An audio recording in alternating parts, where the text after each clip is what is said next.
अहिले पार्टीको बैठक छ।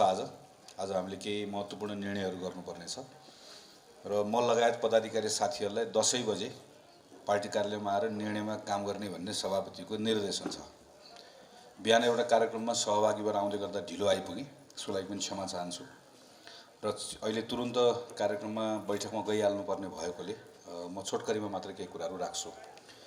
आज हामीले थुप्रै साथीहरूलाई हाम्रो घरमा स्वागत गर्यौं। यसको निम्ति खटिदिने सबै साथीहरूलाई धन्यवाद छ।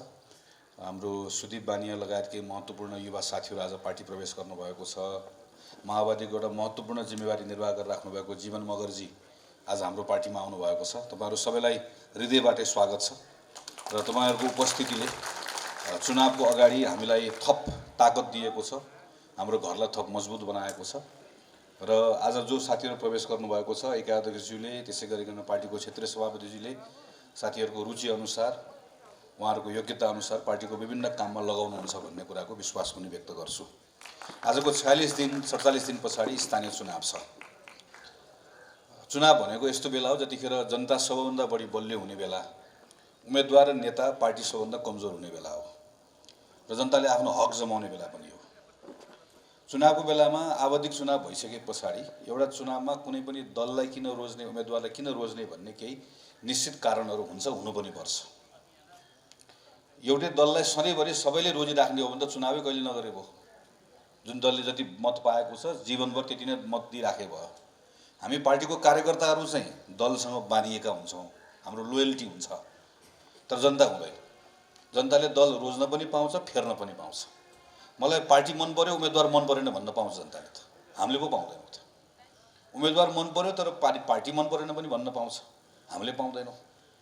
त्यसैले हामी पार्टी कार्यकर्ताले जनताको बीचमा जाँदै गर्दा यो पटक हामीलाई किन रोज्ने हो, हामीलाई किन चुन्ने हो भन्ने कुरा चाहिँ घर घर जाउँ भन्दै गर्दा हामीले त्यसको केही आधारहरू लिएर जानुपर्छ। एउटा पार्टीलाई निर्वाचनमा रोज्दै गर्दा दलीय व्यवस्थामा उम्मेदवारको अर्थ हुन्छ, म हुँदैन भन्दिनँ, तर मूलत दलै हो, पार्टी नै हो। एउटा पार्टीलाई किन रोज्ने भन्ने कुराको सन्दर्भमा पनि अघि नै भीमसेन सरले चर्चा गर्नुभयो। पार्टीको इतिहास हुन्छ, विचार हुन्छ, दर्शन हुन्छ। त्यो विचार र दर्शनसँग आफूलाई कतिको नजिक पाइन्छ त्यसको आधारमा पनि पार्टीहरूको बारेको रोजाइ हुन्छ। त्यही रोजेर नै हामी पार्टीको कार्यकर्ता भएको हो। एउटा त्यो हो, तर त्यति मात्रै होइन। एउटा पार्टीको एउटा आवधिक निर्वाचन भनेपछि एउटा अवधिबाट अर्को अवधिसम्म हो। योभन्दा अगाडिको निर्वाचन नेपालमा कहिले भएको? 2074 सालमा स्थानीय चुनाव पनि भएको, आम चुनाव पनि भएको, प्रदेशको चुनाव पनि भएको। त्यसको ठिक 5 वर्षपछि तीनटै चुनाव हुँदैछ।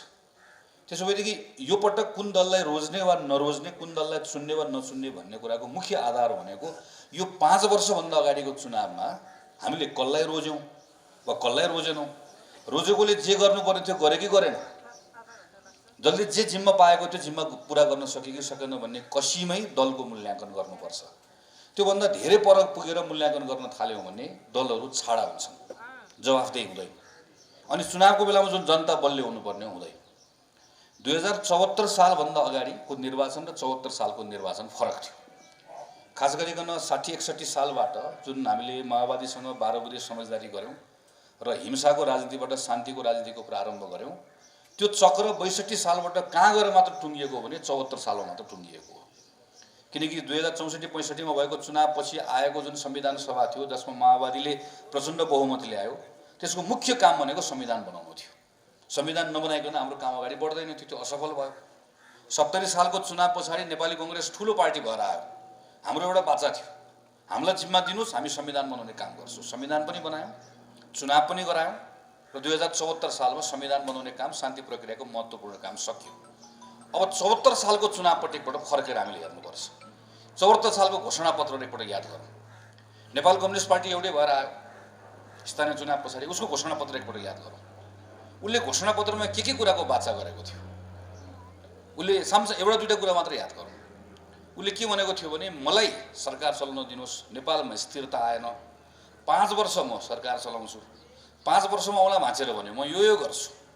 सामान्य यसो हामीले बुझ्ने कुराको लागि हेऱ्यो भने म चाहिँ पूर्वदेखि पश्चिमसम्मको बाटोलाई म 6 लेनको बनाउँछु, 6 लेनको बाटोमा गाडीमा हिँड्न मन नलाग्ने मान्छेलाई छेउमा म रेल पनि दौडाउँछु, रेल पनि चढाउँछु, रेल पनि चढ्न मन लागेन भने छेउको खोलामा आएर जानुपर्ने म पानी जहाज पनि चढाउँछु।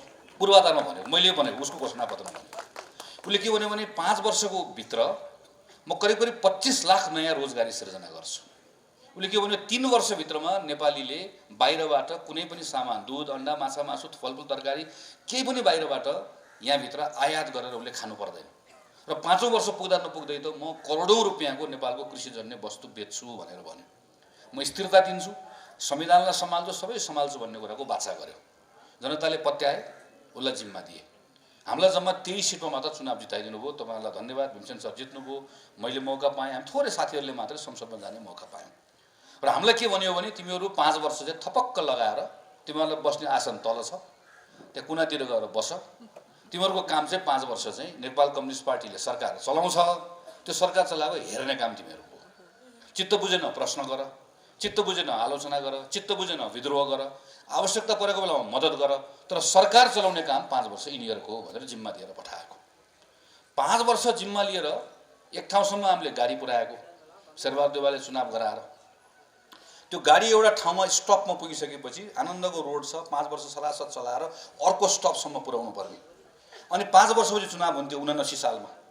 यो चुनाव खास यतिखेर केपी ओलीको सरकारले गराउनु पर्ने, वा प्रचण्डले गराए पनि माधव नेपालले गराए पनि कम्युनिस्ट पार्टीको सरकार हुनुपर्ने। हाम्रो सरकार त हुने नै होइन, उहाँहरूको हुनुपर्ने। अनि त्यो चुनावमा दलहरूको बिचमा प्रतिस्पर्धा हुनुपर्ने, फेरि नयाँ 5 वर्षको लागि अर्को स्टपसम्म पुर्याउनु पर्ने, गाडी पुर्याउनु पर्ने जसले जिम्मा पाएको हो। त्यो ड्राइभिङ सिटमा बसेकोले आफूले चलाएको गाडी आफैले भिरबाट धकेल्छ। त्यसबाट तल झरेका मान्छेहरू चाहिँ कोही झाँगामा पेर, कोही चाहिँ भिरमा चाहिँ पखरामा बल्ल बल्ल बाँचेका छन्। ती बाँचेकाहरू हामी यहाँ छौँ भनेर कराएका छन्। तिनलाई हामीले तानेर जोगाएर सडकमा ल्याएका छौँ। अनि गाडी जसले धकेलेको छ ऊ छाती ठोकेर के भन्छ भने देखिस् बहादुरी, गाडी त कसरी लडाए भन्छ। देशभरि अहिले केपी ओलीले घुमेर गरेको भाषण सम्झनुहोस् त। 5 वर्ष सरकार चलाउन जिम्मा लिएर आएको, आफ्नै सरकार आफ्नै पार्टी भत्किएको छ, आफूले पाएको सरकार आफूले 5 वर्ष चलाउन सकेको छैन। यो बेलामा माफी माग्नु पर्ने होइन। यो बेलामा गएर मैले सकिनँ, गल्ती गरेँ, क्षमा गर्नुलाई भन्नुपर्ने होइन। प्रचण्डले दुःख दिए, माधव नेपालले दुःख दिए, तपाईँ हाम्रो विषय हो र? हिजो नेपाल कम्युनिस्ट पार्टी उनले बनाएको होइन रातारात। अनि त्यो कम्युनिस्ट पार्टी बनाएर अब 50 वर्ष सरकार चलाउँछु भनेर आएको होइन। अनि 5 वर्ष चलाउन नसकिसकेपछि मैले तपाईँले दिएको मैले जिम्मा मैले पुरा गर्न सकिन, एकपटकलाई क्षमा देऊ भन्नुपर्ने होइन। 48 सालमा हामीले बहुमत प्राप्त गऱ्यौँ, 51 मा हामीले मध्यावधिमा देशलाई लिएर गयौँ। जनताले के भने हामीलाई आफूले पाएको बहुमत ठेक्न नसक्ने भनेर हामीलाई पहिलो पार्टीबाट दोस्रो पार्टी बनाइदिए, एमालेलाई पहिलो पार्टी बनाइदिए। चुनावमा त जनताले यो ताकत प्रयोग गर्छ नि त। यो पटकको निर्वाचनमा त्यसैले पहिलो कुरा नेपाल कम्युनिस्ट पार्टीले 5 वर्षको लागि जुन जिम्मा लिएर गयो त्यो जिम्माबाट ऊ च्युत भयो, त्यो जिम्मा उसले पुरा गर्न सकेन, त्यो जिम्मेवारीबाट उसले आफूले बहन गर्न सकेन। त्यसैले चुनावमा जिम्मेवारी बहन गर्न नसक्नेले दण्ड पाउनुपर्छ, सजाय पाउनुपर्छ। दण्ड पाएन भने, सजाय पाएन भने त्यसपछि मैले अर्को 5 वर्ष ल नेपाल कम्युनिस्ट पार्टीले जित्यो, फेरि उसले संसद भत्काइदियो, फेरि 5 वर्ष चलाएन, फेरि बाचा पुरा गरेन। डराउनु किन पर्यो? जे गरे पनि जे गरे पनि हुन्छ भनेपछि डर किन मान्नु पर्यो? पार्टी चुनावको बेलामा जनतासँग डराउनुपर्छ, उम्मेदवार जनतासँग डराउनुपर्छ, अरू बेला पनि डराउनुपर्छ, हरदम डराउनुपर्छ। तर त्यो डरको ताकत प्रयोग गर्ने भनेको त चुनावको बेलामा हो नि। यो पहिलो कुरा हामीले जनताको बिचमा घर घरमा लिएर जानुपर्छ। यो पुरानो कुराहरू पनि गरौँ, तर यो कुरा यो अवधिमा अब नेपाली कङ्ग्रेस चुनाव मलाई यो दिनुस् भनेर मत माग्न आउँदै गर्दा हामीले भनेको कुरा हामीले पुरा गर्न सकेनौँ भने हामीले पनि दण्ड पाउनै पर्छ। हामी को हो र? हाम्रो पार्टी चाहिँ एकदम चाहिँ प्रजातान्त्रिक पार्टी भएकोले हामीले सधैँभरि चुनाव जित्नुपर्छ भन्ने सर छैन नि त। राम्रो गरे जित्छौँ, नराम्रो गरे हार्छौँ। जनताको चित्त बुझे जित्छौँ, नचित्त बुझ्न नसके हार्छौँ। यो नै आवधिक निर्वाचनको सुन्दर र सबल पक्ष भनेको यही हो। हामीले यसलाई लिएर जानुपर्नेछ। दोस्रो कुरा, यो एउटा सरकार गएको कुरा मात्र होइन, यो समय गएको कुरा पनि हो। नेपालको इतिहासमा प्रधानमन्त्री ओलीले प्राप्त गर्नुभएको समय आजसम्म नेपालको कुनै पनि प्रधानमन्त्रीले पाउनु भएको होइन। चन्द्र शमशेरदेखि वीर शमशेरसम्म, वीर शमशेरदेखि चन्द्र शमशेर हुँदै हुँदै मोहन शमशेरसम्मको चर्चा गरौँ, वा भीमसेन थापादेखि जङ्गबहादुर राणासम्मको चर्चा गरौँ, वा हिजोको चाहिँ मातृका प्रसाद कोइरालादेखि बिपी कोइरालासम्म चर्चा गरौँ। नेपालको कुनै पनि प्रधानमन्त्री, चाहे त्यो राणा प्रधानमन्त्री होस्, चाहे त्यो दलबाट निर्वाचित भएको प्रधानमन्त्री होस्, कुनै पनि प्रधानमन्त्रीले यति बलियोसँग जनमत पनि प्राप्त गरेको, पार्टीभित्र पनि एउटा अनुकूलताको अवस्था प्राप्त गरेको, देशमा यो खालको स्थिरता भएको कुनै पनि प्रधानमन्त्रीले पाएन। राणा प्रधानमन्त्री हुँदै गर्दाखेरि सुत्दाखेरि पनि डर हुन्थ्यो, भाइले आएर काट्ने हो कि, श्रीमतीले पो मार्ने हो कि भन्ने डरमा राणा प्रधानमन्त्री बस्यो। साँच्चैको अनेकन घटनाहरू भयो। बिपी कोइराला प्रधानमन्त्री हुँदै गर्दाखेरि कुन बेलामा राजाले सेना चलाउलान् भन्ने हो, साँच्चैकै त्यही भयो। त्योभन्दा अगाडिको प्रत्येक प्रधानमन्त्री, चाहे गिरिजाप्रसाद चाहे कृष्णप्रसाद चाहे हुँदै गर्दाखेरि दलभित्रको अवस्था वा संसदभित्रको अङ्कगणितले प्रधानमन्त्री जहिले पनि कमजोर भयो। तर प्रधानमन्त्री ओलीले प्राप्त गरेको यो अहिलेको बहुमत, नेपालमा शान्ति प्रक्रियाको राजनीति एउटा चरणमा पुगेको, सबैतिर अनुकूलता भएको बेलामा नेपाल एउटा बिन्दुबाट अर्को बिन्दुमा पुग्नु पर्थ्यो। वर्षौँदेखि हामीले राजनीतिका यही कुरा गर्यौँ, संविधान, संघीयता, ठुल्ठुलो कुराहरू गर्यौँ। तर आम जनताको विषय, हाम्रो स्कुल कसरी बदल्ने हो? आज मात्र रिपोर्ट पढ्दै थिएँ मैले बिहान कि नेपालमा वर्षको 5 लाख मान्छे चाहिँ यो खास गरी किडनीको, मुटुको, क्यान्सरको कुनै रोग लागेको कारणले गर्दा उपचार गर्दाखेरि, घर खेत बेच्दाखेरि प्रत्येक वर्ष 5 लाख नयाँ मान्छे चाहिँ प्रत्येक वर्ष गरिबीबाट बाहिर निस्केको मान्छे उपचार गर्दाखेरि थप गरिब हुन्छ। प्रत्येक वर्ष 5 लाख मान्छेलाई काम सृजना गर्नुपर्छ नेपालमा, युवाहरूलाई 4,50,000 रोजगारी पाउँदैन, बाहिर काम गर्न जान्छ। यो विषयमा चाहिँ नेपालको राजनीतिमा छलफल कहिले गर्ने हो? जहिले पनि हामी ठुल्ठुलो विषयमा त छलफल गर्ने। यो सबै विषय नेपालको राजनीतिको विषय बनाउने मौका नेपाल कम्युनिस्ट पार्टीको सरकारले पाएको थियो। तर मौकाको सदुपयोग नगर्दै गर्दा हामीले अर्को एउटा 5 वर्षको महत्त्वपूर्ण समय हामीले खेर फाल्यौँ। 5 वर्षको मात्र होइन, सम्हाल्न सकेनौँ भने त्यो 5 वर्ष 50 वर्ष हुनसक्छ। यसको सजाय पाउनु पर्दैन, यसको जवाफ दिनु पर्दैन। हाम्रो जिम्मा के थियो? हामीलाई दिएको जिम्मा प्रतिपक्षको जिम्मा थियो। हामी प्रतिपक्षको जिम्मा लिएर बस्यौँ। नेपाल कम्युनिस्ट पार्टी उहाँहरूले फुटाउनु भयो, संसद भङ्ग गर्नु, अदालतमा मुद्दा पर्यो, अदालतले संसद पुनर्स्थापना गर्यो, पुनर्स्थापना गरेको ठाउँमा हामी गयौँ, फेरि संसद भङ्ग गर्नुभयो। आज सुरेन्द्र पाण्डेदेखि भीम रावलसम्म जो नेपाल कम्युनिस्ट पार्टी एमालेको नेता हुनुहुन्छ, प्रधानमन्त्री शेरबहादुर देउवालाई काङ्ग्रेसको नेता भएर बुढालिङ्गठाउँमा बसिरहँदै गर्दा यो केपी ओलीले पटक पटक संसद भङ्ग गर्यो, संसद होइन संविधानको उल्लङ्घन गर्यो। त्यसैले अदालतमा गएर तपाईँलाई प्रधानमन्त्री बनाउने कुराको बहुमत हामी साबित गर्छौँ भनेर सिग्नेचर गर्नेमा भीम रावलदेखि सुरेन्द्र पाण्डेसम्म होइन। आज नेकपा एमालेको नेता भनेर बसेको रोमा बसेका सांसदहरू सबै मानिसहरूले हस्ताक्षर गरेर बुझाएको होइन। माधव नेपालदेखि प्रचण्डसम्म लाइन लाएर आएर बसेर अनि त्यसको सांसदको सङ्ख्या पुगेको आधारमा सम्मानित अदालतले त संविधानभित्र भएको कुराको त्यसको टेकेर व्याख्या नगरेको, त्यसको आधारमा बनेको यो सरकार हामीले चाहेको सरकारै होइन, हामीले बनाउनु पर्ने सरकार पनि होइन। तर यो सबै परिस्थिति कसको कारणले गर्दा भयो भन्ने कुराका सन्दर्भमा पिपुलमा लिएर जाने काम हाम्रो हो। जतिखेर प्रधानमन्त्री केपी ओलीले संसद भङ्ग गर्नुभयो त्यो बेलामा नेपालमा 16 लाख मान्छेले कोभिडको कारणले गर्दा रोजगारी गुमाएका थिए। 16 लाख मान्छेले, करिब 18 लाख मान्छे जो पहिला गरिब थिएनन् कोभिडको कारणले गर्दा थप गरिब भएका थिए। त्यस्तो बेला थियो 10,000 मानिसहरू मरे कोभिडमा। मलाई थाहा छैन तपाईँको आफन्त, तपाईँको प्रियजन कति साथीहरू तपाईँले गुमाउनु भयो।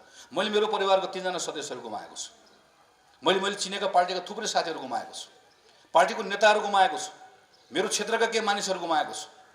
मैले अन्यथा भनेको होइन, तर म यति कुरा दावाका साथ भन्न सक्छु 10,000 मान्छे मध्ये त्यो बेलामा काम गरेको सरकारले थोरै मात्र संवेदनशीलता देखाइदिएको भए, सुझबुझ देखाइदिएको भए 8,000 मान्छेको ज्यान बचाउन सकिन्थ्यो। त्यो 8,000 मान्छेको त हत्या भयो। जतिखेर प्रधानमन्त्री हामीलाई बेसार पानी खान सिकाउँदै हुनुहुन्थ्यो, 8,000 मान्छेको हत्या भएको।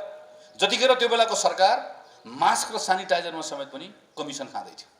जतिखेर त्यो बेलाको सरकार सम्झनुहोस्, त्यो बेलामा कतारमा, दुबईमा, मलेसियामा कामबाट निकालिएका युवाहरू नेपाल फर्केर आउन खोज्दै गर्दा चार्टर गरेको प्लेनमा कमिसन खाएको कथा बिर्सनु भएको छ। यो त्यो बेलामा राज्य कतिखेर चाहिन्छ? सबभन्दा दुःख परेको बेलामा चाहिन्छ, मान्छेलाई सबभन्दा अप्ठ्यारो परेको बेलामा चाहिन्छ। सबभन्दा दुःख र अप्ठ्यारो परेको बेलामा मान्छेलाई अलिकति मद्दत गर्नुपर्ने बेलामा 400 किलोमिटर हिँडेर श्रमिकहरू गएको बिर्सिनुभयो। सिन्धुपाल्चोकबाट हिँडेर धनगढी पुगेको होइन त्यो बेलामा। त्यो राज्य अनि सबैभन्दा टेस्ट परीक्षण कतिखेर? दुःखको बेलामा न हो, परीक्षा कतिखेर लिने हो कसैको? अप्ठ्यारो परेको बेलामा के गर्यो भने लिने हो। त्यो बेलामा नेपाली कङ्ग्रेस के गर्यो? नेपाली कङ्ग्रेसले तपाईँ जस्तो कार्यकर्ताले उठाएको पैसा 50 लाख रुपियाँ ब्याङ्कबाट निकालेर बोरामा हालेर सबैभन्दा पहिला सरकारको ढुकुटीमा जम्मा गरेको पार्टी हो हामी। सरकारसँग पैसा थोरै भएर हामीसँग पैसा धेरै भएर होइन। नेपाल कम्युनिस्ट पार्टीको सरकार थियो, हाम्रो संसदमा बोलचाल थिएन। प्रधानमन्त्रीले सामान्य संवाद गर्नुहुन्थ्यो हामीसँग। प्रधानमन्त्रीले हामीलाई कति समय हेप्नुहुन्थ्यो त्यो बेलामा भने यो काङ्ग्रेस सुकेर गएर यसलाई बाहुन बिटा खुवाउनु पर्यो, यसलाई जगाउनु पर्यो भन्दै भाषण गरेर हिँडेको बेला थियो। तर त्यो बेलामा काङ्ग्रेसको कार्यकर्ताले तिरेको 50 लाख रुपियाँ पैसा लगेर जम्मा गर्न गएको हामी। किन? यत्रो महामारी लागेको बेलामा महामारीको नाममा राजनीति गर्नुहुन्न। महामारीको नाममा यो पार्टी त्यो पार्टी हुँदै हामी तपाईँसँगै उभिन्छौँ भनेर भन्नुभएको। जतिखेर भारतले लिम्पियाद्वारा लिपुलेकमा नक्सा बनायो, त्यहाँभित्रको भूभागमा बाटो बनायो, नेपालले यो भूभाग आफ्नो दाबी गर्नुपर्छ र संसदबाट हामी सबैले नेपालको नक्सा बनाउनुपर्छ भन्दै गर्दा सबैभन्दा पहिलो प्रस्ताव लिएर गएको नेपाली काङ्ग्रेसले।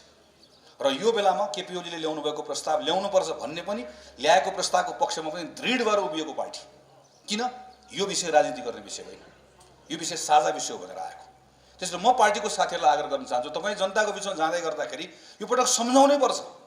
2 वर्ष अगाडिको कुरा, 3 वर्ष अगाडिको कुरा, कोभिडको कुरा, यो 5 वर्षको जिम्मा लिएर आएको कुरा, यी सबै कुरा भन्नुपर्छ। किनकि आवधिक निर्वाचन भनेको एउटा अवधिबाट अर्को अवधिको बिचको एउटा पार्टीले गरेको कामको मूल्याङ्कन नै हो। यो एउटा विषय हो। दोस्रो विषय, एउटा राजनीतिक दल, हामी त सबै संविधान बनाएर आएको, सबैले संविधान मान्छौँ। यो संविधानलाई कार्यान्वयन गर्ने कुराको सन्दर्भमा एउटा दलको योग्यता, क्षमता र प्रवृत्तिको मूल्याङ्कन गर्ने बेला पनि हो। अब भीमसेन सरले एमसीसीको चर्चा गर्नुभयो, यो एउटा सामान्य विषय हो। तर यो विषय नेपालको राजनीतिक दलहरू को कस्ता छन् र भविष्यमा कस्ता रहन्छन् भन्ने कुरालाई जाँच्नका निम्ति, त्यसको प्रवृत्तिको, त्यसको परीक्षण गर्नका निम्ति एउटा काम लाग्ने एउटा घटना भने बनेको छ।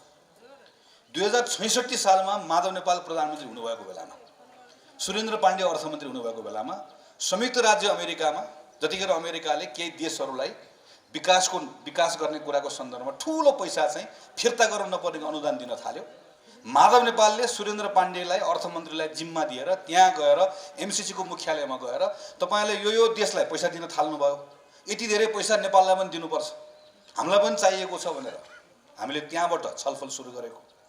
माधव नेपाल प्रधानमन्त्रीबाट हटिसकेपछि झलनाथ खनाल प्रधानमन्त्री, झलनाथ खनालको उपप्रधानमन्त्री भरतमोहन अधिकारी अमेरिका गएर 4 दिन अमेरिकामा गएर छलफल गरेर त्यहाँको उपमन्त्रीलाई गएर भेटेर औपचारिक रूपमा ऊर्जामा हामीलाई मद्दत गर्नु पर्यो भनेर निवेदन दिएर आएको।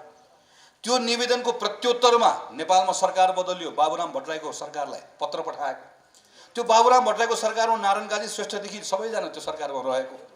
त्यो सरकारले तत्काल वार्ता गर्न समिति बनाएको। अनि त्यो सरकार गएपछि खिलराज रेग्मीको सरकार आएको। त्यो सरकारले थप कामलाई अगाडि बढाएको। अनि सुशील कोइराला प्रधानमन्त्री, वामदेव उपप्रधानमन्त्री भएको सरकारले विभिन्न केमा पैसा हाल्ने, पैसा त माग्ने, तर के कुन चाहिँ योजनामा छान्ने, हामीले यो दोधारा चाँदनीको पोर्ट बनाउने हो कि फास्ट ट्र्याक बनाउने हो कि विभिन्न योजनाहरूमा काम गरेको। अनि केपी ओलीको सरकार आइसकेपछि केपी ओलीको सरकारले ल अब सुशील कोइरालाले गरेको सरकारको कामलाई अगाडि बढाउने क्रममा नेपालमा चाहिँ ऊर्जाको सङ्कट भएको हुनाले गर्दा बिजुली उत्पादन गर्ने कम्पनी चाहिँ हामीले भएन थुप्रै बनायौँ। तपाईँहरूको ब्याङ्कमा भएको पैसा लगाएर हामीले हजारौँ करोड रुपियाँ पैसा लगाएका छौँ। बिजुली उत्पादन भयो तर त्यसलाई प्रसार गर्ने लाइन भएन भने त ब्याङ्क डुब्छ। ब्याङ्क डुब्ने भनेको तपाईँ डुब्नुहुन्छ, हामी डुब्छौँ। त्यसैले प्रसारण लाइन बनाउनु पर्यो भनेर योजना लेख्नलाई पैसा मागेको। त्यो पैसा 1 अरब 13 करोड माग्ने मन्त्री परिषदबाट निर्णय गर्दै गर्दा भीम रावलदेखि, अग्नि सापकोटादेखि, सीपी मैनालीदेखि सबै उपप्रधानमन्त्री, हेर्नुहोस् त्यो बेला उपप्रधानमन्त्री भीम रावल उपप्रधानमन्त्री, सीपी मैनाली उपप्रधानमन्त्री, कमल थापा उपप्रधानमन्त्री भएको मन्त्री परिषदको बैठकले निर्णय गरेर यो परियोजना लेख्नको लागि भनेर 1 अरब 13 करोड रुपियाँ पैसा प्राविधिक सहयोग एमसीसीसँग मागेर त्यो सहयोग लेखेको। त्यो सरकार गएपछि प्रचण्डको सरकार आएको, त्यसको म पनि मन्त्री। कृष्णबहादुर महराले प्रस्ताव ल्याएको। कृष्णबहादुर महराले प्रस्ताव ल्याएर हाम्रो मन्त्री परिषदमा राम्रोसँग छलफल गरेर ल यो त तुरन्त पास गर्नु पर्यो भनेर हामीले पारित गरेको। त्यो पारित गरेर सक्दा नसक्दै हाम्रो सरकार गएको, शेरबहादुर देउवाको सरकार आएको। भीमसेन सर मन्त्री हुनुहुन्थ्यो। अनि त्यो शेरबहादुर देउवाको सरकारले त्यसलाई टुङ्ग्याएर हस्ताक्षर गरेको। त्यसपछि शेरबहादुर सरकार गएर फेरि केपी ओलीको सरकार आएको। अनि त्यो केपी ओलीको सरकारले 2075 साल माघ 25 गते बकाइदा मन्त्री परिषद बसेर छलफल गरेको। त्यो छलफलमा को बसेको भन्दा अहिले माओवादीका सबै नेकपाका मन्त्रीहरू, अहिलेको शक्ति बस्नेत, हाम्रो प्रचण्डजीको परिवारको सदस्य, हाम्रो बिना मगर सबै त्यसको मन्त्री भएको, उपेन्द्र यादव, सबले त्यसलाई पास गरेको। अनि 2076 साल असारको 15 गते संसदमा दर्ता गराएको। अनि त्यो प्रस्ताव दर्ता गराइसकेपछि अब संसदबाट पारित गर्नुको नेकपाभित्र झगडा सुरु भएको। नेकपाभित्र झगडा सुरु गर्ने यो केपी ओलीलाई साइजमा ल्याउनु पर्यो भन्नको लागि चाहिँ के गर्ने त भन्दै गरेर झगडा गर्दै गर्दा तँलाई अब एमसीसीमा देखाइदिन्छु भनेर सडकमा आएको। अनि त्यसपछि के भन्न थालेको भने यो एमसीसी सम्झौता भनेको राष्ट्रघाती हो, दलाल हो भन्दै गर्दा अब कुनै पनि एउटा सचेत नागरिकले त्यो त्यो त्यो प्रोजेक्ट लेख्ने जो हाम्रो चाहिँ माधव नेपालदेखि झलनाथ खनालसम्म, बाबुरामदेखि प्रचण्डसम्म, भीमरावदेखि कृष्णबहादुर महरासम्म, अहिलेको सभामुख अग्नि सापकोटा पनि मन्त्री हुनुहुन्थ्यो, सिपी मैनालदेखि कमल थापासम्म सबै बसेर 12 वर्ष काम गर्ने। अनि 12 वर्षपछि चाहिँ दलाल गद्दार भन्दै गर्दा सबभन्दा पहिला उहाँहरूलाई नै त्यो दलाल हो भने तपाईँ चाहिँ को भनेर सोध्नुपर्ने होइन, गद्दार हो भने तपाईँ को भनेर सोध्नुपर्ने होइन, अर्कोलाई राष्ट्रघाती हो तपाईँ को सोध्नुपर्ने होइन। यसले के देखाउँछ? यसले नेपालको राजनीतिक दल र नेतृत्वको प्रवृत्ति देखाउँछ। नेपाली कांग्रेस पार्टी सरकारमा थियो, सरकारबाट बाहिर आयो। जतिखेर केपी ओली र माधव नेपालहरूको नेपाल कम्युनिस्ट पार्टीभित्र झगडा पर्यो र उहाँले यो एउटा विषयलाई वैदेशिक सहयोगको विषयलाई आफ्नो दलभित्रको झगडाको विषय बनाउनु भयो, नेपाली कांग्रेस पार्टीको तर्फबाट संसदीय दल र पार्टीबाट निर्णय गरेर हामी प्रतिपक्षमा भएको बेलामा हामीले त्यो बेलामा केपी ओलीलाई अप्ठ्यारो पार्न सक्थ्यो, तर हामीले के भन्यौँ? यो देशसँग जोडिएको विषय हो। अघि कोभिड भनेको जस्तै यस्तो विषय राजनीति गर्ने विषय होइन। यस्तो विषयले 5 वटा भोट बढ्ला, तर यो 5 वटा भोट बढाएर देशलाई घात गर्ने विषय होइन भनेर हामी संसदीय दलबाट निर्णय गरेर हामीले के भन्यौँ? यो विषय ल्याउनुस्, यसलाई पारित गरौँ। किन? हामी एकदमै प्रष्ट थियौँ। हामी आफैले गरेर आएको काम थियो, हामी आफैले त्यसमा लेखेर आएको सम्झौता थियो। यस्तो सम्झौता हामीले अनेकौं देशसँग गरेका थियौँ। चाइनिजसँग लोन लिएर अहिले हामी एयरपोर्ट बनाइरहेका छौँ, पोखरा एयरपोर्ट, भैरव एयरपोर्ट। जापानिजसँग ऋण लिएर हामी अहिले यहाँ नौबिसेमा टनेल बनाइरहेका छौँ। हामीले कोहीसँग ऋण लिएका छौँ, कोहीसँग अनुदान लिएका छौँ। हामी जहिले पनि यो केपी ओलीलाई पनि थाहा छ, प्रचण्डलाई पनि थाहा छ, बाबुरामलाई पनि थाहा छ, माधव नेपाल सबैलाई थाहा छ। के थाहा छ भने हामीले जब सिंहदरबारमा बसेर बजेट बनाउँछौँ, बजेट बनाउँदै गर्दा यही वर्ष बजेट बनाउँदै गर्दा हामीले 16 खरबको बजेट बनायौँ। 16 खरबको बजेट मध्येमा हाम्रो 10 खरब रुपियाँ तल्ल भत्ता, ब्याङ्कको साउँ, ऋण सबै तिर्दै गर्दा हाम्रो 12 खरब चाहिन्छ हामीलाई। 12 खरब रुपियाँ हामीले तल भत्ता, ब्याङ्कको योभन्दा पहिला लिएको ऋण, साउँ, ब्याज, तेल, मट्टीतेल सबै किन्दा 12 खरब रुपियाँ चाहिन्छ। 12 खरबमा जम्मा 10 खरब मात्रै हाम्रो कहाँबाट उठ्छ? राजस्वबाट उठ्छ। जम्मा हामीले विकास निर्माणलाई 4 खरब छुट्याएका हुन्छौँ। त्यो 4 खरब विकास निर्माणमा छुट्याएको पैसा मध्ये पनि 4 का 4 खरबै के हो? यो वर्षको ऋण हो, कोही न कोहीसँग लिएको ऋण हो, कि नेपालमा उठाएको ऋण हो कि बाहिर उठाएको ऋण। त्यसमा सरकार चलाउने मान्छेले जहिले पनि के हुन्छ? मलाई यत्रो पूर्वाधार बनाउनु छ, बनाउनु त बनाउनु छ नि त, मलाई पूर्व पश्चिम रेलवे बनाउनु छ, मलाई ठुल्ठुलो पूर्वाधार बनाउनु छ, तर बनाउनुलाई पैसा कहाँबाट ल्याउँ भन्ने हुन्छ। अनि पैसा कहाँबाट ल्याउँ भन्ने बेलामा जस्तो अस्ति चाइनिज राष्ट्रपति आउनु, विदेश मन्त्री आउनुभयो, हाम्रो प्रधानमन्त्रीले के भनिहाल्नुभयो? तपाईँले 2-3 ठाउँमा चाहिँ हामीले कतै बाटो बनाउन मद्दत गर्न सक्ने मद्दत गर्नुहोस् है भनेर भन्नुभयो। अब पछि भारत जाँदै हुनुहुन्छ। यो एकदमै स्वाभाविक प्रक्रिया हो, किनकि हामीलाई पैसा चाहिएको छ, हामीसँग पैसा छैन। पैसा नभएको बेलामा हामी ऋण पनि लिन्छौँ, लिनु पनि पर्छ। कहीँ ऋण पनि लिन्छौँ जुन चुक्ता गर्न सक्छौँ, कहीँ हामी लगानी पनि ल्याउँछौँ। कहीँबाट हामीले यदि फिर्ता नगर्नुपर्ने पैसा कतैबाट ल्याउन सक्ने भयो भने हामी कोसिस पनि गर्छौँ। हामी बुद्धिमानी कुरा त्यही, हामी सबैले कोसिस गर्छौँ। अनि 50-60 अरब रुपियाँ फिर्ता नहुने पैसा आउँदै गर्दाखेरि त्यस कारणले गर्दा त हिजो प्रचण्डले पनि साइन गरेको, बाबुरामले पनि गरेको, सबैले साइन गरेको। तर अहिले आइसके पछाडि हामीले के गर्यौँ? हामीले यसबाट जनतालाई 2टा कुरा 3टा कुरा नक्कली कुरा गर्दाखेरि चाहिँ मेरो 2 वोट बढ्छ कि 4 वोट बढ्छ कि भन्नेबाट हामीले आफ्नो नयाँ कुरा गर्यौँ, हामीले आफ्नो कुरा बदल्यौँ। यो नेपालको राजनीतिक दलको प्रवृत्ति हो। हेर्नुहोस्, यो प्रवृत्तिलाई चिन्ने कि नचिन्ने भन्ने हो। नेपाली कांग्रेस पार्टी प्रष्ट छ।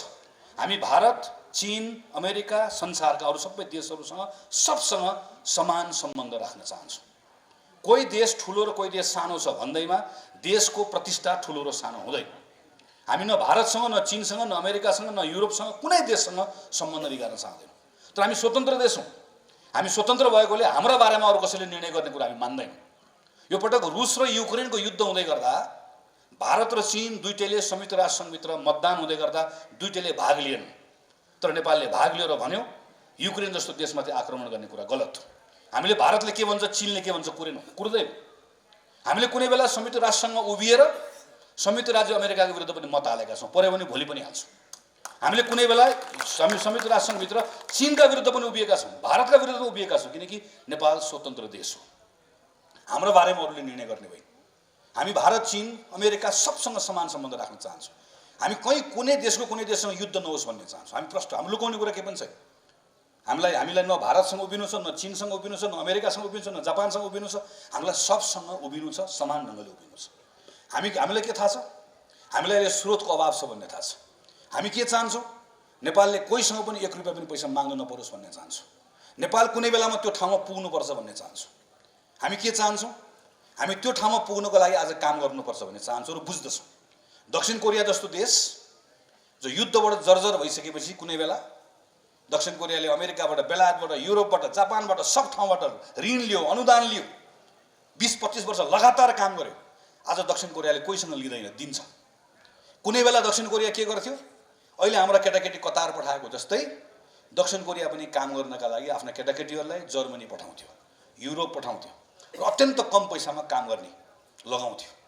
आफ्नो छोरा र छोरीलाई विदेश पठाउने ठाउँबाट ऊ आज के बेच्छ, सामान बेच्छ।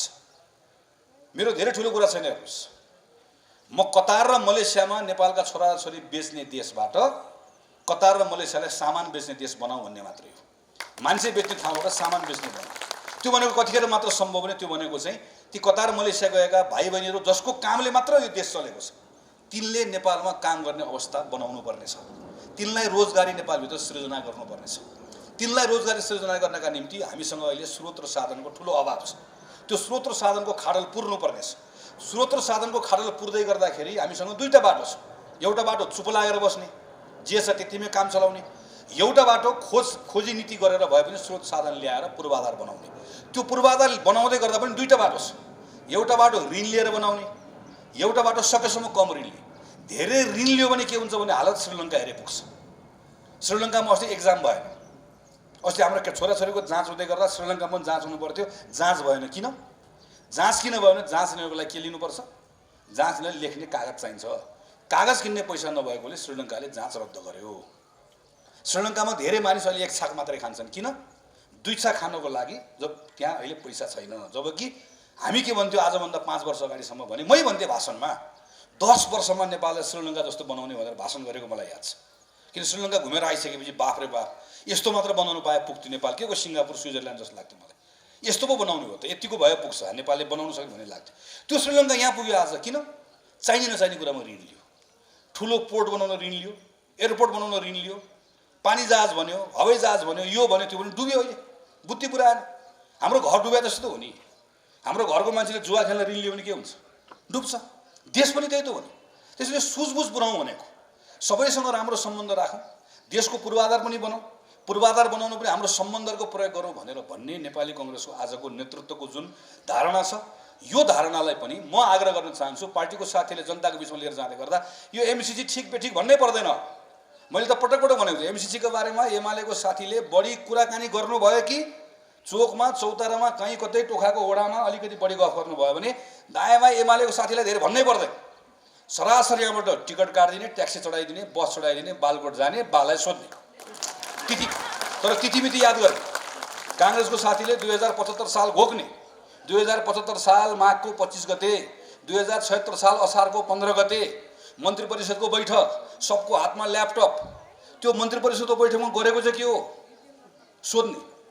माओवादीको साथीले अलिकति बढी कुरा गर्नुभयो भने उहाँलाई पनि ट्याक्सी चढाउने, कोमलटार पठाउने, त्यहाँको बाला गरेर सोध्ने, सबै उहाँहरूले सोधिहाल्ने। तर त्यसो भन्दै गर्दाखेरि एउटा आम नागरिकले सोध्यो भने तपाईँहरूको पार्टीले एमसीसीमा किन यस्तो पोजिसन लिएको, तपाईँहरूको पार्टी के हो भनेर सोध्यो भने त्यो बेलामा चाहिँ काङ्ग्रेसको कार्यकर्ताले झिजो नमानिकन जनतालाई बताउन सक्नुपर्छ, आत्मविश्वास राखेर बताउन सक्नुपर्छ, भन्न सक्नुपर्छ। हामीले यस कारणले गर्दाखेरि हामीले यो विषयमा उभिएको, हामी भारतसँग, चीनसँग, अमेरिकासँग, संसारसँग राम्रो सम्बन्ध कायम राख्न चाहन्छौँ। हामी सहयोग पनि लिन्छौँ। किन हामीलाई देशको अवस्था बदल्नु छ। हामी रुन्छौँ हाम्रा छोराछोरीहरू दिनको 1500 2000 बाहिर जाँदै गर्दा। हामी रुन्छौँ जतिखेर तिनको बाकसमा लास राखेर आमा र श्रीमती सानो छोरीले त्यहाँभित्र मेरो मेरो मेरो छोरा, मेरो श्रीमान भनेर त्यहाँभित्र कफिनमा ल्याउँदै गरेको लास हेरेर हामी रुन्छौँ। हामी यो अवस्था बदल्नु छ। यो हामीले हाम्रो आम मान्छेलाई गएर बताउनु पर्नेछ। म यहाँलाई यो कुरामा आग्रह गर्न चाहन्छु। यो हाम्रो अर्को विषय हो र हामीले अर्को अब यो त राष्ट्रिय राजनीतिको विषय भयो। तपाईँहरू टोखा नगरपालिकामा हुनुहुन्छ, टोखाको नगर म वडाको साथीहरूलाई आग्रह गर्न चाहन्छु, नगर समितिको साथीहरूलाई आग्रह गर्न चाहन्छु, यहाँको क्षेत्रको नेताहरूलाई आग्रह गर्न चाहन्छु। तपाईँहरूले म माथिको घोषणापत्र लेख्दैछु, त्यो देशको भयो, तर स्थानीय घोषणापत्र तपाईँहरूले बनाउनुपर्छ। यो घोषणापत्र भयो, यो पटक घोषणापत्र भयो, यो पटक तपाईँहरूले प्रतिज्ञा पत्र बनाउनुपर्छ। वडाले पनि बनाउनुपर्छ, नगरपालिकाले बनाउनुपर्छ। 5 वर्ष हामीले मौका पायौँ भने हामी 5 वर्ष टोखा नगरपालिकाभित्र शिक्षामा यो गर्छौँ, स्वास्थ्यमा यो गर्छौँ, स्थानीय महिलाहरूलाई यो गर्छौँ, रोजगारीमा यो गर्छौँ, यो काम गर्छौँ भन्ने कुराको प्रतिज्ञा। हिजो मैले हेरेँ प्रचण्डजी रोल्पा गएर 5 करोड खर्च गरेर भ्यू टावर उद्घाटन गर्नुभएको हेरे। काङ्ग्रेसले त कसम खानुपर्छ, 5 वर्ष मैले मौका पाएँ भने यस्ता भ्यू टावर जस्ता यस्ता अनुत्पादक काममा 1 रुपियाँ पनि खर्च गर्दिनँ भन्ने कुराको काङ्ग्रेसले प्रतिज्ञा पत्रमा लेख्नुपर्छ। काङ्ग्रेसको साथीहरूले लेखेर जानुपर्छ प्रतिज्ञा पत्रमा, 5 वर्ष काम गर्दै गर्दाखेरि मैले 1 रुपियाँ पैसा पनि सरकारको कोषबाट, नगरपालिकाको कोषबाट जानेर नजानेर 1 रुपियाँ पैसा मात्र पनि अपचलन गरेँ मैले वा मेरो साथीले गरे भने त्योभन्दा ठुलो पाप, त्योभन्दा ठुलो अपराध केही पनि हुँदैन भन्ने कुराको र गर्दैन भने प्रतिज्ञा गरेर जानुपर्छ। हामीले 5 वर्षको योजना के हो र 5 वर्षको योजना बनाउँदै गर्दा मेरो त आग्रह छ, हेर्नुहोस्, हामी केपी ओलीको कार्यकर्ता होइन, केपी ओलीदेखि केपी ओलीको र केपी ओलीको सबै कार्यकर्तालाई चाहिँ भगवान्ले यति धेरै ज्ञान बुद्धि दिएर पठाएका छन् कि उनले कसैलाई केही सोध्नै पर्दैन। हामी त सामान्य मान्छे हौँ, आम मान्छे हौँ। हामी आम मान्छे हो, हामी सबै कुरा थाहा छैन, मलाई पनि थाहा छैन, वडा अध्यक्षलाई पनि थाहा छ, एकादशलाई थाहा छ, कसैलाई पनि थाहा छैन। त्यसैले हाम्रो घोषणापत्र बनाउनु गर्दा तपाईँहरूसँग अझै केही दिन छ, 10-12 दिन समय छ। म त आग्रह गर्छु, यो त आज हाम्रो कार्यक्रम, अब यस्तो कार्यक्रम बन्द गरौँ। अब हामी कार्यक्रम कहाँ लिएर जाउँ भने चोकमा, चौतारामा, सानो ठाउँमा लिएर जाउँ, 15 जना मान्छे जम्मा गरौँ। यो पटक वडामा काङ्ग्रेस फेरि निर्वाचित भएर आउँदै गर्दा हिजो हामीले गरेको कुन कुन कामसँग तपाईँ असन्तुष्ट हुनुहुन्छ, नयाँ के काम तपाईँहरू हामीले गरोस् भन्ने चाहनुहुन्छ, अथवा हिजो गरेका हाम्रो कामहरूको प्रचार के हो, सिङ्गो नगरपालिकामा हामी नहुँदै गर्दा हामीले के गर्न सकेनौँ, तपाईँ हामीबाट के चाहनुहुन्छ भन्ने कुरा नागरिकसँग संवाद गरौँ, उनीहरूलाई सोधौँ, उनीहरूसँग कुराकानी गरौँ। म यसको लागि पनि यहाँहरूलाई आग्रह गर्न चाहन्छु। हामीले अब केही दिनभित्रमा पार्टीको उम्मेदवारीको बारेमा हामी तय गर्छौँ। हामी छलफल गरिरहेका छौँ। आज हाम्रो पार्टीको केन्द्रीय समितिको बैठकबाट हामी यो निर्वाचनमा कसरी जाने भन्ने तय गर्छौँ। पार्टीभित्र फरक फरक विचारहरू छन्। हामी निर्वाचन आफ्नै एकल ताकतमा लड्नुपर्छ भन्ने विचार छ, होइन, हामी एकल ताकतमा त लड्ने हो, तर अरू एकल ताकतमा लड्दैनन्। फेरि देशका विदेशका सबै मान्छे चलेकै छन् यहाँ। रातारात कम्युनिस्ट पार्टी फेरि मिलाइदिन्छ। रातारात कम्युनिस्ट पार्टी मिल्यो भने हाम्रो ताकतले मात्र हुन्न कि? त्यो बेलामा फेरि मिलेको कम्युनिस्ट पार्टी त खतरनाक हुँदो रहेछ नि त, कम्युनिस्ट मिल्यो भने त। फेरि त्यसरी त्यस्तो हुन पनि नदिने हो कि भन्ने वैकल्पिक विचार पनि छ। यो विचारहरूको बिचमा हामी छलफल गरेर आज दिउँसो हामी समझदारी गरेर एउटा निर्णय गर्छौँ। त्यो निर्णयको आधारमा पार्टीको कामहरू अगाडि बढाउँछौँ। तर जस्तोसुकै अवस्थामा पनि क्षेत्रीय सभापति हुनुहुन्छ, क्षेत्रले विधानले दिएको अधिकार छ, यहाँको वडाको उम्मेदवार चयन गर्नुहुन्छ, प्रदेशले तपाईँहरूको पालिकाको उम्मेदवार चयन गर्छ, हामी हाम्रो आफ्नो भूमिका गर्छौँ। तर अघि नै भीमसेन सरले, हाम्रो श्याम दाइले भन्नुभएको जस्तै ठुलो पार्टी छ, पुरानो पार्टी छ, पुरानो मान्छे हुनुहुन्छ, नयाँ मान्छे हुनुहुन्छ, इच्छा गर्ने साथीहरू धेरै हुनुहुन्छ। अन्तिममा गएर एकजनालाई मौका दिनुपर्छ। अन्तिम समयसम्म मैले मौका पाउनुपर्छ भने लड्नुहोस्, तर अन्तिममा एकजनाले मौका पाइसके पछाडि त्यो बेलामा चाहिँ फेरि त्यतिखेर चाहिँ पार्टीले निर्णय गरिसकेपछि निर्णयलाई मानेर हिँड्नुपर्छ। त्योभन्दा तलमाथि मैले त सधैँ भन्ने गरेको छु, म भगवान मान्ने मान्छे हो, तपाईँ पनि पक्कै मान्नुहुन्छ। भगवान मान्ने मान्छे हो के हुन्छ भने हामी चाहिँ जस्तो संविधानले यहाँ अहिले बाटोमा गाडी लिएर जाँदै गर्दा लेन मिचेर कसैले देखेन दायाँ भयो भने लेन मिचेर हिँड्यो हो, किनभने प्रहरी साथीभाइ जसले जिम्मा लिनुमा अहिले देख्नु भएन भने त छल्न पाइयो नि। तर भगवान मान्ने हो भने चाहिँ के हुन्छ भनेदेखि भने त्यो यताउता छलछाम गरेको त भगवानले देखाएको छ भन्ने डर हुनु पऱ्यो नि त। त्यही डरले नै समाज चल्छ। त्यसैले पार्टी छोडेर गए, आजदेखि म यो पार्टीमै सदस्य छैन भनेर अर्को पार्टीको चुनाव चिन्हमा गएर भोट हाल्ने, अर्को पार्टी उम्मेदवारलाई मद्दत गर्ने चाहिँ पाइयो। तर काङ्ग्रेसमा चाहिँ काङ्ग्रेसमै छु, सँगसँगै हिँडेको छु। उम्मेदवार चित्त नबुझेर गएर उम्मेदवार आफ्नै उम्मेदवार हराउन लागि जसलाई हामी अन्तर्घात भन्छौँ नि, त्यो अन्तर्घात अरूले नदेखे पनि मनमा हरि छ भने के थाहा पाउनु, पनि हरिले देखिरहेका छन् थाहा पाउनु भयो। त्यो देखेकै हुन्छ नि, त्यो त देख्छन् नि। त्यो चाहिँ ठुलो पाप हो। हेर्नुहोस्, जसरी चाहिँ निर्वाचित भएर आइसकेपछि राज्यको ढुकुटीबाट पैसाको अपचलन गर्नु पाप हो, त्यसै गरी आफ्नै पार्टीको उम्मेदवारलाई, आफ्नो पार्टीको निर्णयलाई घात गर्नु पनि पाप हो। यो पापबाट पनि हामीहरू सबैले यसमा नपरौँ, म यो आग्रह गर्न चाहन्छु। र मेरो अन्तिममा आग्रह छ, यसपटक हामीले तपाईँहरूले पक्कै पनि धेरै ठाउँमा टोल समितिहरू बनाइसक्नु भएको छ। तपाईँहरू त पटक यहाँ निर्वाचन जितेर जानुभएको, तपाईँहरूले सांसद यति काबिल भीमसेन सरलाई पठाउनु भएको छ। त्यसैले तपाईँहरूको आफ्नो अनुभव छ। तर म खालि एउटा निर्वाचन क्षेत्रमा सांसद चुनाव लडिरहेको मेरो आफ्नो अनुभवको आधारमा, हुन त हामी स्थानीय चुनावमा हामीले राम्रो गर्न सकेका छैनौँ, यो पटक हामी कोसिस गर्दैछौँ। तर आम चुनावको मेरो अनुभवको आधारमा मैले यो पटक पार्टीको विधानमा त्यो अनुरोध गरेँ, विधानले स्वीकार गर्यो। र अहिले हामीले टोल समिति भनेर जुन व्यवस्थापन गरेका छौँ, टोल समिति बनाएको ठाउँमा जहाँ बनाउनु भएको छ, सबैभन्दा यो पटक घर घर जाने यो कार्यक्रम होस्, भोलिको सबै कुरामा हामीले टोल समितिलाई क्रियाशील बनाउँ। जस्तो आज हामी यत्रो मान्छे यहाँ जम्मा भयो, हाम्रो 4-5 घन्टाको समय गयो। आज मेरो केही छैन, आज पार्टी प्रवेश गराउने कार्यक्रम थियो, बेला बेलामा यस्तो कार्यक्रम गर्नु पनि पर्छ। तर हामीले अब चुनावको बेलामा हामीले कार्यक्रम बनाउँदै गर्दाखेरि हामी आफू भेट हुने कार्यक्रम सकेसम्म बनाउँदै नबनाउँ। अब नभए हामी के हुन्छ भने हामी सबै आउँछौँ, आफू भेट हुन्छौँ, हामी सबैको घन्टा जोड्यो भने एकजनाको 5 घन्टा गयो। आज एकजनाको 5 घन्टा जोड्दै गर्दा 500 जनाको हाम्रो चाहिँ गयो 12 घन्टा, 2500 घन्टा त त्यहाँ गयो। त्यसैले यस्तो कार्यक्रमहरू हामीले चुनावमा एउटा दुईवटा कार्यक्रम मात्र गरौँ। आज एकदम ठिक भएको छ, किनकि पार्टी प्रवेश गरेर हामी यत्रो साथीहरू आयो कि हामीले पार्टीको कुराहरू पनि भन्यौँ। अब हामीले योभन्दा बाहेक चाहिँ हाम्रो कार्यक्रम पुरै विकेन्द्रित हुनुपर्छ। टोल समिति छ, प्रत्येक एउटा टोल समितिले आफ्नो टोलभित्र भएको घरधुरीलाई गनेर मतदाताको सूची लियोस्।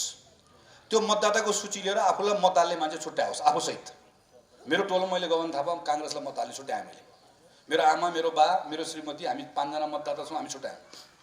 भोटै नहाल्ने छन्, फेरि कुनै पनि घरमा नहाल्ने। मेरै काका हुनुहुन्छ एकदम हार्डकोर सूर्यलाई भोट हाल्दै हाल्नु, जति गरे नि हाल्नु, फुटे पनि हाल्नु, जे हाल्नु नहाल्ने, चिन्ह लाउँ, रातो चिन्ह लगायो। अब यसरी हरियो र रातो चिन्ह लगाइसके पछाडि अब यो बिचको चाहिँ कता हाल्ने भन्ने टुङ्गो नभएको, निदो नभएको मतदाता भनेर एउटा टोलमा छुट्यायो भने अधिकतम आयो भने जम्मा 200-150 मतदाता हुन्छ। अनि त्यो 150-200 मतदातामा तपाईँहरू 10 जना टोल समितिमा हुनुहुन्छ। एकजनालाई भाग लगायो भने एकजनाको भागमा जम्मा 10 जना पर्छ। अब 45 दिनसम्म मोटरसाइकल लिएर 10 तिर घुम्नुभन्दा एकजनाको भागमा चाहिँ जम्मा चाहिँ हामीहरूले जम्मा 200 जना मान्छे छ मतदान गर्ने ठाउँमा, 10 जना मान्छे हामी भयौँ। एकजनाको भागमा 15 जना 20 जना मतदाता पर्यो भने त्यो 20 जना मतदाताको पछाडि 45 दिन लागौँ। 45 दिनसम्म 20 जना मतदाताको पछि लाग्दै गर्दा त 5 जना मतदाता ल्याइएला नि त। अनि त्यो 5 जना मतदाता ल्यायो भने त चुनाव जितिहाल्यो नि त वडा अध्यक्षले। अनि हाम्रो मेहनतको अर्थ पनि भयो नि त। त्यो 5 जना 20 जना मान्छेको मतदाताको पछि लाग्दै गर्दा के थाहा पाइन्छ भनेदेखि भने फलानु मत हाल्न तयार त हो, तर फोन गर्दा भीमसेन सरले नउठाएकोले रिसाउनु भएको छ भने भीमसेन सरलाई भन्नु पर्यो। आउँछ नि त। मलाई त्यही भन्नुभएको छ। मलाई कोहीजना मान्छेले यो मरिमराउमा नआएकोले गर्दा, बिहाबारीमा नआएकोले गर्दा, वा चाहिँ सांसदलाई भनेको बेलामा भनिदिएको काम नगरेको कारणले गर्दा तपाईँसँग रिसाउनु भएको छ भनेर मेरो तलको साथीले भन्नुभयो भने म दौडेर पुग्ने भए त्यहाँ पुग्नु पनि पर्यो, जानु पनि पर्यो, माफी पनि माग्नु पर्यो, सच्याउनु पनि पर्यो, मैले आफूले भन्नु पनि पर्यो। कोही चाहिँ श्यामदाईसँग कुरा होला, कोही वडा अध्यक्षसँग कुरा होला। अनि नै बल्ल मान्छेको सानो कुराहरू आउँछ। अनि नै त्यो मतदातासँग घर जाउँ भन्ने कुराको अर्थ हुन्छ। अनि नै बल्ल त्यो मतदातासँग हाम्रो संवाद हुन्छ। भारतमा भारतीय जनता पार्टीले गर्ने ठ्याक्कै यही हो है। त्यहाँ उहाँहरूको पन्ना कमिटी भन्ने हुन्छ। एउटा पन्ना लियो, पन्नामा माथि नाम लेख्यो, सरर तल नाम लेख्यो, माथि जसको नाम लेख्यो त्यो अध्यक्ष हो, अनि तल सरर जति नाम लेख्यो एउटा पन्नामा एउटा कमिटी हुन्छ। त्यस्तो लाखौँ कमिटीहरू बनाएर चुनावभरि उनीहरूले परिचालन गर्छन् र त्यसको आधारमा उनीहरू चुनावमा सबभन्दा बढी परिचालन गर्छ।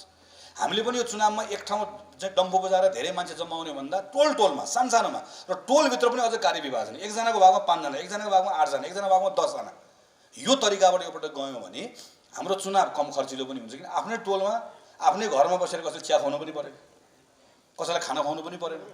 हामीले हामीलाई निर्वाचन आयोगले पनि झन्डा पनि नबनाऊ, के पनि नगर भनेको छ। हामीले यहाँभित्र बसेर कामहरू गर्नु पर्यो, अनि त्यहाँभित्र बसेर हामीले जमेर गफ पनि गर्न पाइयो। त्यसैले हामीले अलिकति थोरै काम गर्ने तरिका पनि बदल्नु पर्ने छ। यो सन्दर्भमा तपाईँहरूको ध्यान आकर्षण गराउन चाहन्छु। र अन्त्यमा एकपटक फेरि तपाईँहरूलाई धेरै धेरै शुभकामना दिँदै र यो अघि साथीहरूले भन्नुभयो यो स्थानीय निर्वाचन हाम्रो निम्ति कति महत्त्वपूर्ण छ भन्ने कुराहरू यहाँ बताइसक्नु भएको छ। स्थानीय निर्वाचन नै हो भोलि आम निर्वाचनमा हामी जित्ने कि नजित्ने भन्ने कुराको एउटा आधार बनाउने कुराको सन्दर्भमा यसको लागि त्यसैले साथीहरूले लाग्नु भएको छ, अझ बढी मेहनत गर्नुहुन्छ, गरिराख्नु भएको छ। तपाईँहरूले यो पटकको निर्वाचनमा यो नगरपालिकामा, वडामा शानदार सफलता प्राप्त गर्नुहोस् भन्ने शुभकामना व्यक्त गर्दै मेरो कुरा टुङ्ग्याउँछु। धन्यवाद, नमस्कार, जय नेपाल।